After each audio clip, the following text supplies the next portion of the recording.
I bought a house to live with my parents and older sister. If you don't like this idea, we might have to consider a divorce. Are you sure about that? You might regret it. There's no way I'll regret it, he said with a smile on his face. It seemed he was confident in his decision. However, about a month later, he found himself in a difficult situation that he hadn't anticipated. My name is Amy. I'm 40 years old and work as an office assistant. I live with my wonderful husband, Keith, and our energetic 8-year-old daughter. My husband and I get along quite well. And of course, we love our daughter so much. We often spend time together, sharing plans and thoughts. On weekends, we either go out or relax at home. Dinner time is especially lovely, often filled with laughter. We both work hard, so we are good enough to live happily. That's why I'm not overly worried about the future. However, an unexpected event cast a shadow over our happy daily life. Wait, what happened to Mom? While I was busy at work, I received an unexpected call from the hospital. They said my mother had been taken to the hospital, panicking for a bit. But I left work immediately, then rushed to the hospital. Mom, are you okay? Amy, thank you for coming. I'm sorry for making you worry. My mother was lying in the bed,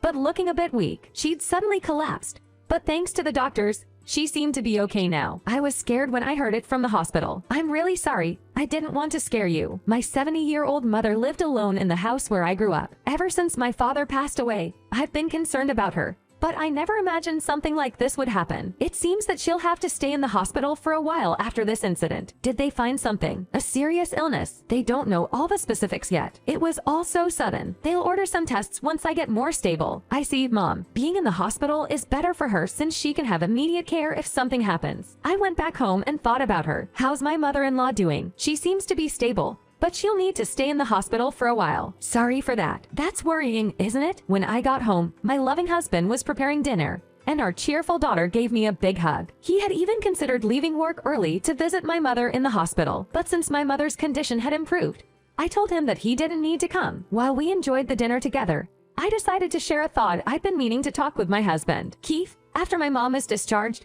I am thinking about having her live with us. What do you think? I anxiously looked at him after expressing my thoughts and tried to read his mind. Deciding something like this on my own was daunting, and I really valued his opinion. As I waited with a mix of hope and apprehension swirling in my head, he responded with a kind smile. Why not? Given her age and the unpredictability of her health, it would be more reassuring if she lived with us. We can look after her together. When he spoke, I felt a burst of joy in my heart, as if small fireworks had gone off inside. Thank you. I love you so much. My eyes were filled with tears, and we hugged. I was so impressed with his kindness and understanding. Our daughter was paying full attention to us, and finally said, Daddy, that was so cool just now. And we smiled at each other. Then another day of visiting the hospital came. As I walked through the hallway, I was wrapped with the distinct smell of the hospital. I gently opened the door to my mother's room and found her looking outside. Taking a deep breath to calm myself, I said to her, Hey, Mom, how about coming to live with us after you're discharged? I asked gently. She looked at me with a mix of surprise and confusement. Really? She asked. I was scared of thinking about my mother living alone, so I told her, I just want you to be nearby. But she hesitated. Are you sure I won't be in trouble? It should be fine. I spoke to Keith about it yesterday, and he agreed with that.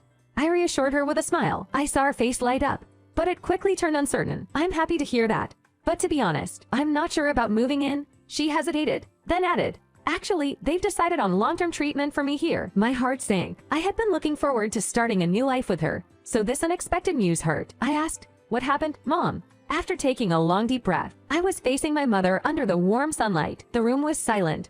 Only the laughter of children playing outside could be heard. Then, she confessed something I hadn't anticipated. Honestly, I was scared to tell you this, but there's no point hiding it anymore. She paused for a moment and looked a bit strained. I have cancer, and it's pretty bad. Her voice was calm and subdued. What? I couldn't say anything else. They said maybe a year at most, but it could be much shorter, she added, tears in her eyes. I was in shock. I'd never imagined my mother going through something like this. Amy, I didn't mean to surprise you like this. Hearing my name snapped me back. I'm really shocked, but I'm mostly just worried about you. Tears finally spilled from my eyes. She looked back at me with tears in her eyes. I should have told you sooner. It just doesn't feel realistic to me either. Holding her hand, I said, It's just so unexpected. I want you to get better, Mom. That's all I want. My mother smiled and said, Thank you, Amy, for suggesting we live together. Just having you all by my side makes me feel stronger. She expressed her deep gratitude. Holding each other's hands, we cried together and shared our deep feelings. After shedding our tears, we started to sort out the feelings. I will come and see you every day, I said, squeezing my mother's hand. My mother, always thinking of me, replied, every day might be too much. Take care of yourself. I want to spend as much time with you as possible. If there's anything you need, don't hesitate to tell me. She smiled warmly and said, okay, thank you. When I got home, I immediately told my husband about my mother's condition. Wait, terminal cancer. Is it really true? Your mother is going through that? My husband exclaimed, his voice filled with shock. Tears welled up in his eyes. You don't need to worry about us while you are with your mom in the hospital. I'll try to help as much as I can, he said, caressing my head. All I could say was, thank you. Encouraged by my husband's words, I started going to the hospital straight right after work. I cherished every moment with my mother, trying to make more memories together. On weekends, my daughter and husband come and join us. We gathered around my mother's bed, filled the room with cheerful conversations and laughter. My husband's kindness and understanding were greatly appreciated during this tough time. Thanks to him, I could cherish the moment with my mother. However, as time went on, my mother's condition gradually got worse. Mom, are you okay? I couldn't stop myself worrying about her. My mother took a deep breath and whispered, to be honest, my body is starting to feel more painful. She held my hand gently. Mom, there's something else I've been thinking about. Maybe we should talk about the inheritance, she added. Mom, we don't need to have such a serious conversation now, I responded quickly. Both of us were almost crying. Well, but it's important. I want you to know my wishes, my mother said, her eyes with tears. Okay, Mom, I'll listen to you, I replied, trying to hold back my tears. As the conversation progressed, I was stunned by the confession. My mother had assets worth $1.3 million. Oh my, is that true? I couldn't hide my surprise. Yes, your father had properties, and after inheriting them, I invested even more, my mother said with a shy smile. Why have you kept such a big secret until now? I gazed into her eyes. I'm sorry, Amy, but I wanted you to know now. I want you to inherit my assets and grow them even further, she said. I found her eyes were shining. When I was a child, my parents kept teaching me the importance of investments. Without knowing the reason, I had continued to learn it merely as a subject. I confessed, actually, I've been studying investing by myself a bit. My mother seemed to be surprised. I realized that all the advice from my parents had led up to this moment. Listen carefully, Amy. This is really important. Be careful when talking about assets. I think you can handle it responsibly, but you have to tell only those who you really trust, she advised. I'll keep that in mind, I promise. The person I trust the most is, of course, my husband, Keith. He always supports me and thinks of me seriously. However, I felt it wasn't the right time to bring up my mother's inheritance. I decided to put the conversation on hold until the day came. About a month later, my mother passed away peacefully. I was filled with gratitude for the time I got to spend by her side. We could share so many conversations and memories, and it was truly a blessing. After my mother's departure, my husband and I worked on the funeral and memorial service arrangements. One quiet night after a while, I finally decided to talk to my husband about the inheritance. You know, Mom left me an inheritance. It's about $1.3 million, I revealed. Wait, what? His eyes widened in shock. Are you serious? He was so surprised. Yes, no joke, I'm sure. I nodded and looked down. I can't believe it's $1.3 million.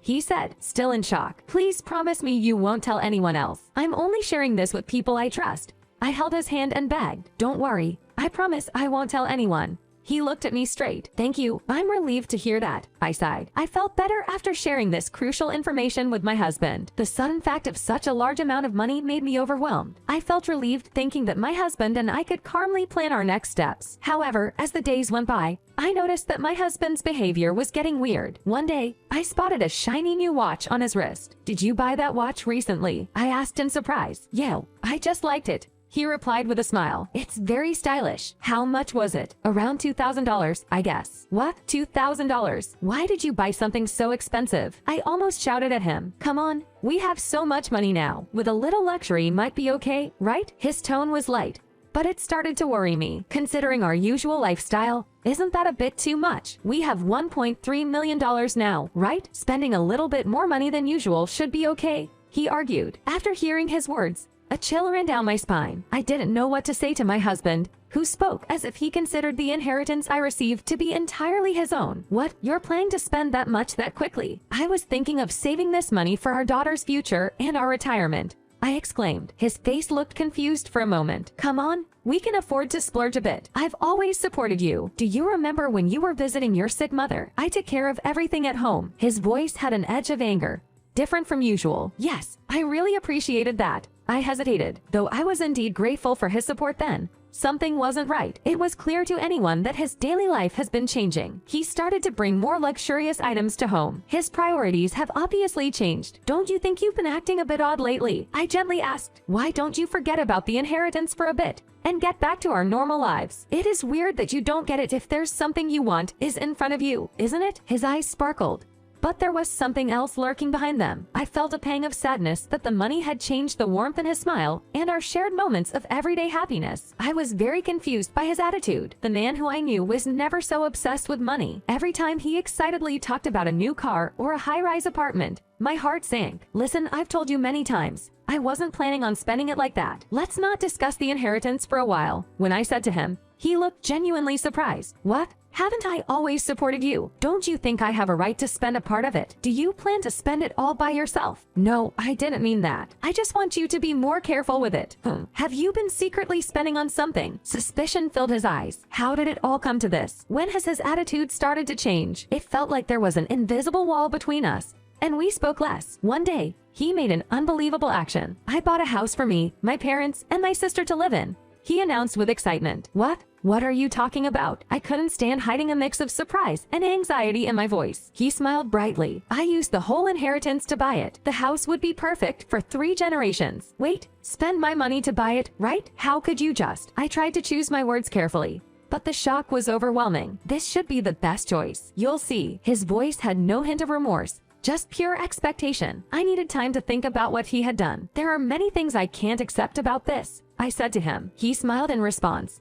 If you can't agree, we might have to consider getting a divorce. If that happens, you might find that it is difficult to live comfortably by yourself. His words were full of confidence, I thought, but deep down, doubts were beginning to surface. Could he really handle the purchase of a house involving such a large amount of money on his own? No, there's no way he could. Are you really okay with getting a divorce? You won't regret it. Looking him straight in the eyes, I asked the question again. There's no way I'd regret it. He responded with a smile, but that smile would totally change just a month later. I casually asked my husband, which contractor are we using to build the house? I found out it was a construction company run by my father-in-law's old friend. Have you changed your mind about this new house and us? That's good. From now on, make sure you get my permission. Okay. It seemed my husband had misunderstood something, but I decided to let him be. I made up my mind to visit the construction company. Upon arriving, the staff welcomed me warmly. To my astonishment, I discovered that my husband and in-laws had submitted a signed power of attorney, seemingly with my consent, a document I had no recollection of ever signing. Actually, I hadn't known about this house purchase, even this power of attorney. I'd like to have this handwriting verified. It should have some court or legal action. I'm sure that would clear things up.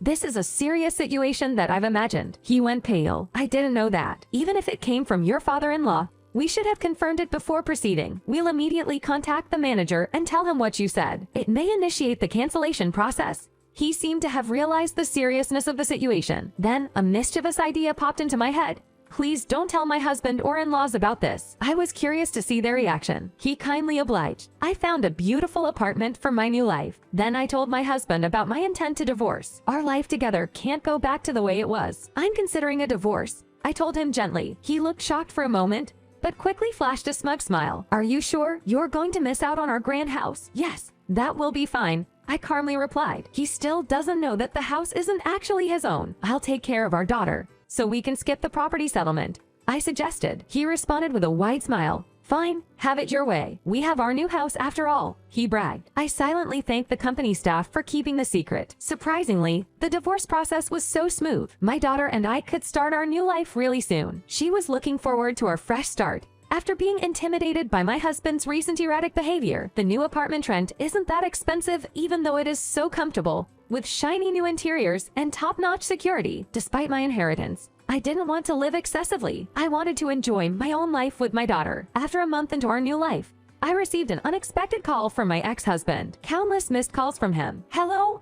Well, the house construction has been canceled. Do you know anything about this? Oh, you finally realized. There was a clear hint of anger in his voice. What do you mean? That's our house, isn't it? Well, you actually signed the contract without talking to me, thinking you could get your hands on my money. Since it was under my name, it ended up being my house. Besides, you made that request using a fake power of attorney. So all of that is invalid. Wait, so what am I supposed to do now? My parents already sold their old house and are living with me. They are looking forward to moving into the new place. I'm sorry, but that's something you have to deal with on your own. It has nothing to do with my daughter and me. We're going to live peacefully from now on. I can't believe this. I didn't think it'd come to this. Amy, isn't there any way to reconsider about divorce? Oh, no kidding. I've already started my new life. But speaking of the future, I have a small request. Could you stop reaching me out? And if I ever see you around, I'll call the police right away. The whole house situation was entirely your fault. I could actually sue you, you know, but I won't this time. Just stay away from my daughter and me. What's that about? There was a mixture of disbelief yet reluctant acceptance in the ex-husband's voice. Perhaps the fear of being sued made him decide to accept my suggestion. Later on, I heard from a friend about my ex-in-laws. Apparently, they had set their sights on my assets, made reckless purchases, and even took significant debts due to losses in stocks. When I heard that, I honestly thought, that's unbelievable, but it's no longer any of my business. What's important to me now is the peaceful days with my daughter. I plan to support her dreams, ensuring a bright future for her. My goal so far is to make the best use of the inherited money, invest wisely, and increase my assets.